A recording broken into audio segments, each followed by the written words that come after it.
Mangas. Among Us? I'm pretty sure those of you who clicked on this video know what a manga is. And right now, there's been more than ever.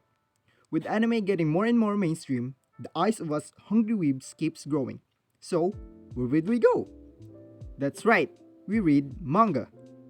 I'm pretty sure most of us started reading manga because A, we want to look for more content, or B, we want to know what happens next from an unfinished seasonal anime. I'm sure that's pretty relatable, guys. These past few months, I've been reading a lot of manga lately, ranging from great to absolute shit, from wholesome to just downright disappointing. But there is this one manga that just stuck to me, that for some reason I can't get it off my head. Enter Onani Master Kurosawa.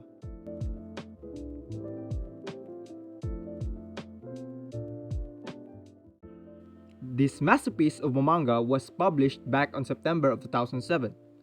It was the love child of Yoko, responsible for the art, and Issei Katsura, responsible for the story. So what is this manga about? Well, it's about jerking off. Yep, you heard it right. This manga is about masturbation. I mean, it's literally on the title. Onani Master Kurosawa. Onani meaning masturbation in Japanese. So, if you understand Japanese, you probably have a faint guess of what is this manga about. So, yeah. The story revolves around Kakeru Kurosawa, an antisocial 14-year-old boy who thinks everyone is beneath him, and he's a masturbation enthusiast of sorts. Maybe. Yes, he is. He sneaks into the girls' bathroom every day after school to do his bidding. That being jerking off while fantasizing about his classmates. Yep, it's kind of fucked up, actually. He's your typical cynical character with a slight twist to the trope. That twist being that he jacks off to other people. Yep, this guy is so fucked up. I don't know how this got published. Jesus Christ. One day during class, Kurosawa witnesses the popular girls bullying the timid Aya Kitahara. Although not one to be riled over with such matters, seeing the clear injustice happening to this girl and this class not doing anything triggered him a little bit. So, he decided to deliver the retribution with his own hands, in the only way that he could possibly think of. That's right, he jacked off. In a daring move, he steals the uniforms of the bullies and dispenses his quote-unquote white justice over them. Although satisfied with the exploit that he just pulled, Kurosawa's trouble are only just beginning. While going about his daily ritual, he is suddenly confronted by Kitahara, who identifies him as the culprit behind the uniform incident, and blackmails him into terrorizing the other girls in class the same way that he dealt with her bullies. And thus begins the tale of Onani Master Kurosawa. What I read to you just now was just the synopsis of this manga. So, if you want to avoid spoilers and experience the manga of its entirety, all raw no rubber, feel free to click off. But before you do, make sure to subscribe, leave a like, the usual stuff. Yeah. So, why read a manga about jerking off? Well, at first it seems like a shallow manga that would probably have many risque scenes on it. Well, it does, but it's actually a really good manga about a person's capability to change. It's a very short manga with 30 or so chapters, so you just blow through it. It's a nice, short, compact story condensed in those 30 chapters.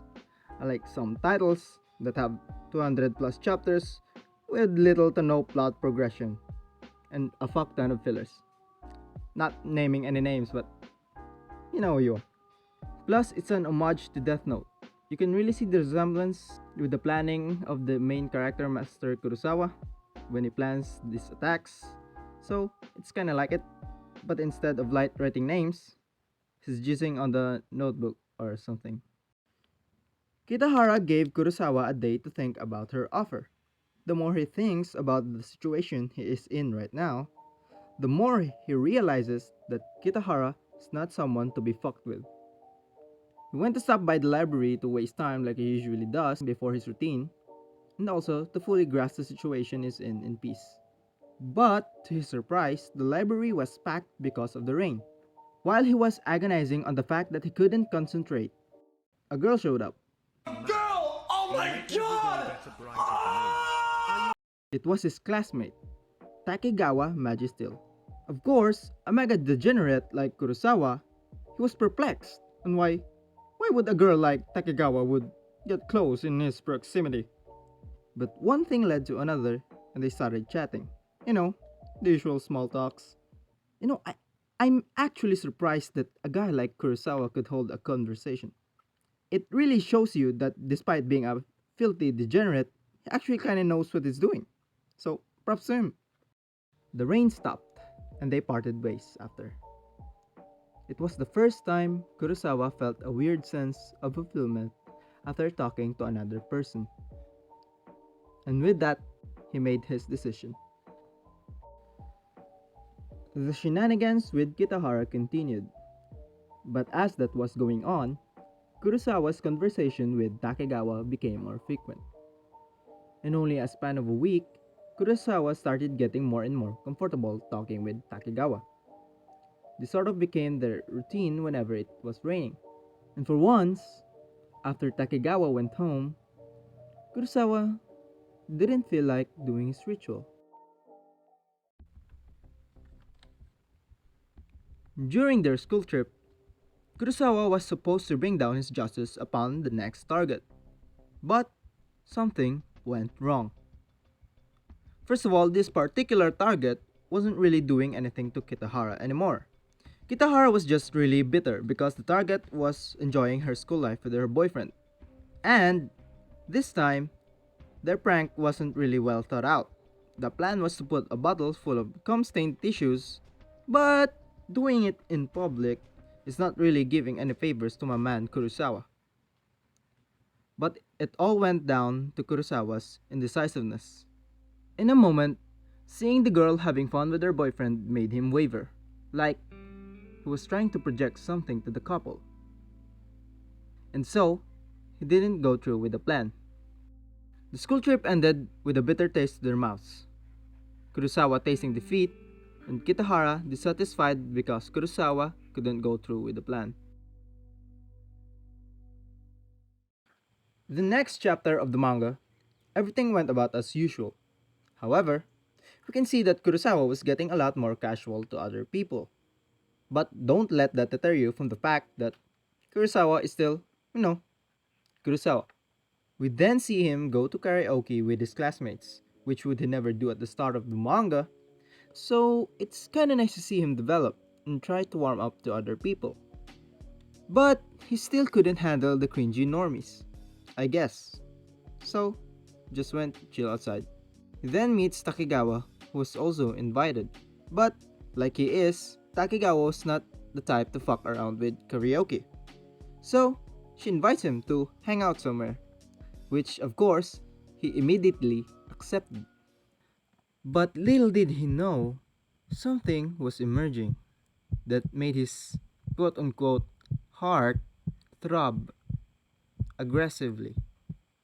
The next few panels shows the two of them hanging out, seeing movies, eating, the usual stuff in romance, opened up with their dreams and aspirations, and talks about their future. The day ended and they had to say goodbye. Needless to say that it was a ton of fun for our boy. But then, the throbbing of his quote unquote heart got faster, which he tried to relieve quickly, of course, but the feeling doesn't go away. So, he just laid on his bed in confusion on what his body is doing. We then see our boy walking around aimlessly, hoping to find a certain girl during the summer. No, this one hits pretty close to home.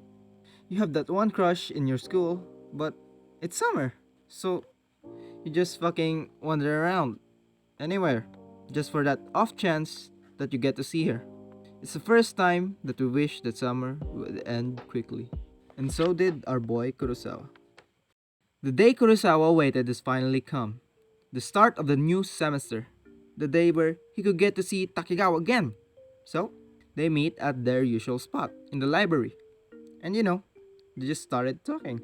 Normal people. While going on with their conversation about their lives, Takegawa opened up about her past. That she wasn't always the very sociable, happy go lucky kind of girl. That in the past, she was a reserved kind of person. So, maybe that's the reason why he could connect so easily with Kurosawa. Then, she drops this. It's official. This man is fucked. He's in love. As Kurosawa was floating on cloud 9, he was then pulled back into reality by Aya Kitahara with a brand new favor. Kurosawa, of course, was in confusion. The people who Kitahara once targeted was the people that wronged her. But Takegawa wasn't the type of person to do that. So he asks for the reason why. She doesn't answer, but she continues to pursue Kurosawa into soiling Takegawa. Kurosawa stood his ground and refuses her request. She knows the reason why he doesn't want to do it. She knows that he's in love with Takegawa, and by not doing the task, she says that he will surely regret it. But Kurosawa's answer is still a resounding no. And so, Kitahara just leaves in absolute disappointment. Feeling victorious against Kitahara, Kurosawa decides to pay her crush a visit at her cram school. He then came across a seemingly jolly Takegawa, like something really good just happened. He asks for her mood, then she replies that he'll find out tomorrow. Tomorrow comes and he sees a commotion around a male classmate of his. He then finds out that it was because he got a girlfriend. Shocker. Kurosawa congratulates him. Because, it's not every day that a guy like this would get a girl. And so, you might ask, who was the lucky girl? Well,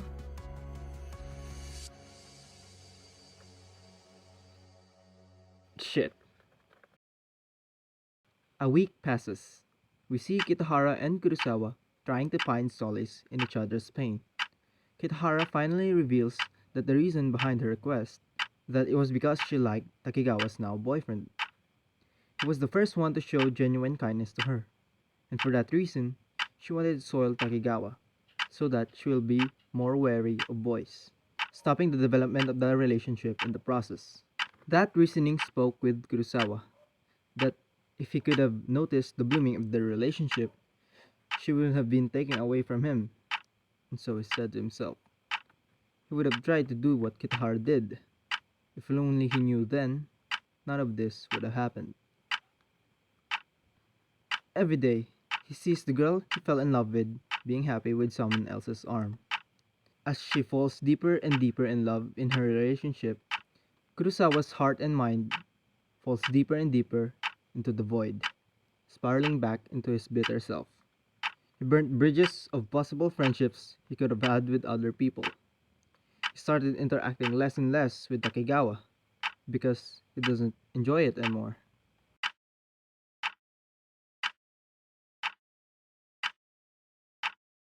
In his mind, the Takegawa that he knew and fell in love with was slowly fading away. And so, he has decided that in order to keep her away from a place that he couldn't reach, he would soil Takegawa with his own hands. When no one was looking, he did his dirty deed, recalling his pain and channeling all that pain into his spinner to blow the load of frustration. What follows next is a horrified and disgusted Takegawa, whose belongings just got sprayed with Kurosawa's hate. It was a horrific sight for many people in the room, but during all of that chaos, Kurosawa felt absolutely nothing. Days passed, and the result was a Takegawa who's a lot more wary of men. So, I guess you could say that they got what they wanted. But Kurosawa is just spiraling down even more. Kitahara takes advantage of the depressed Kurosawa to punish even more girls that she doesn't like. Kurosawa doesn't even question it anymore. He just does it, with zero emotion at all. During one of his dirty jobs, he comes across Takegawa's locker. Kurosawa, feeling a bit curious, opens the locker. He then finds an art project of Takegawa. It was a drawing of a scene familiar to him. It was a drawing of their group having fun during the school trip. Even though she's being targeted with a heinous crime, she still found the time to draw the best memory. The time where she had the most fun, where she found a new group of people where she can be just herself.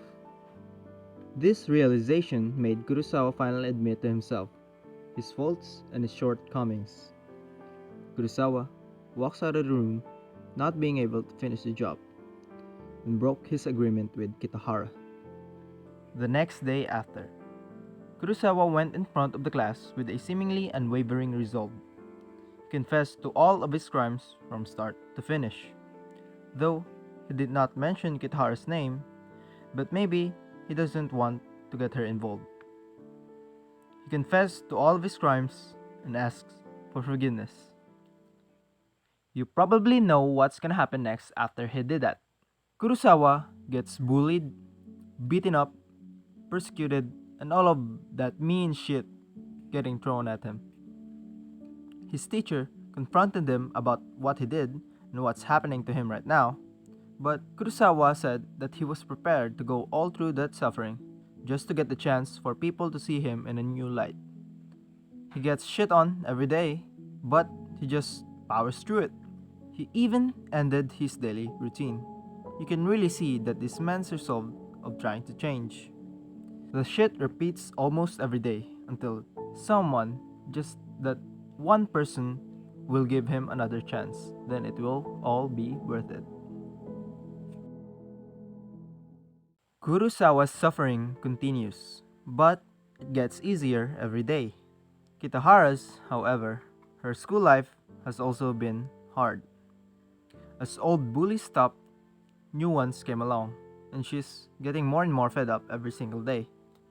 If Kurosawa's trying to change every day for the better, Kitahara finds changing for the better to be difficult every passing day. The day finally came where Takegawa confronted Kurosawa. Of course, it was shocking for her that a close friend would do this to her. But seeing all that shit that Kurosawa's been going through lately and seeing him power through it made her realize that maybe there is a room for second chances. Plus, her boyfriend is a super nice guy, and he was the first one to see that Kurosawa was changing for the better, so she accepts Kurosawa's apology. Things are finally taking a turn for the better. He is focusing more on his studies and dispelled all of his bad habits. Even his other classmates give him a second chance. But just as Kurosawa's school life is looking up, Kitahara, on the other hand, finally reached her limit. While she was minding her own business, the usual bitches are fucking with her work. So, she does what any sane person would do: stab herself. After that incident, she never went back to school again. The next chapter. Kurosawa, now in high school, finally looking like a normal member of society, is going to Kitahara's apartment. Try and convince her to go to the reunion. However, he got rejected. But he kept this up every day until the day of the reunion. Just talking to her about his life right now, how he is currently interested in a girl that was also a subject of changing for the better. That Takegawa and her boyfriend was just as sweet as ever, and other kinds of shit. Until the day of the reunion. It took a lot of convincing, but he did it. He made Kitahara come out of her room. Maybe it was because of the hope that Kurosawa presented, that there is a chance for everyone to see her in a different light, and for her to look at other people in a new perspective. And with that, Kurosawa was finally able to help Kitahara in the best way possible. In all the manga titles that I've read, a manga about a serial masturbator was the first one to make me cry. Life is kind of funny, isn't it? The last moments, especially of the manga, where you know what kind of fucked up shit he's up to. That he will do something horrible to the one that he loves. That you just see him in this dark mindset and follow him to his lowest. It was gut wrenching because you know he was doing so well before that. But then it is followed by his determination to change for the better. It was just an absolute emotional roller coaster. I could almost feel Kurosawa's hopelessness at the same time, his hope to change. I guess the most important thing I can take away from this manga is that Kurosawa tried to help a pitiful Kitahara when it was actually the both of them that needed help. It was only then that Kurosawa picked himself up that he could truly help her for the better, and that people can change. Heck, even this girl changed for the better. Overall, Unani Master Kurosawa is a magnificent read. It's a wonderful story told in 31 chapters, and I highly recommend it giving it a read. Who knows? Maybe you can give someone, or maybe you can get a second chance.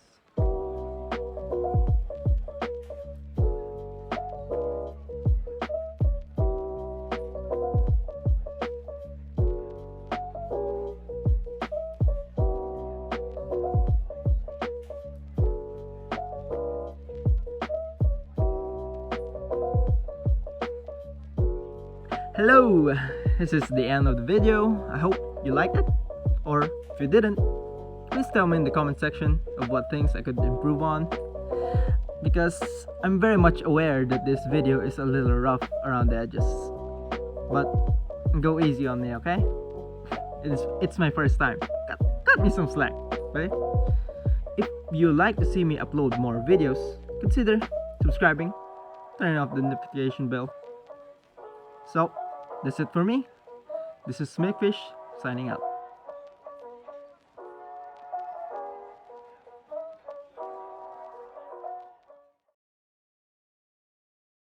What follows next is a horrified and disgusted Takegawa, whose belongings just got sprayed with Kurosawa's. What follows next is a horrified and disgusted Takegawa. what What follows next is a horrified and disgusted It's Takegawa! Takegawa! What follows next is a horrified and disgusted Takegawa, whose belongings just got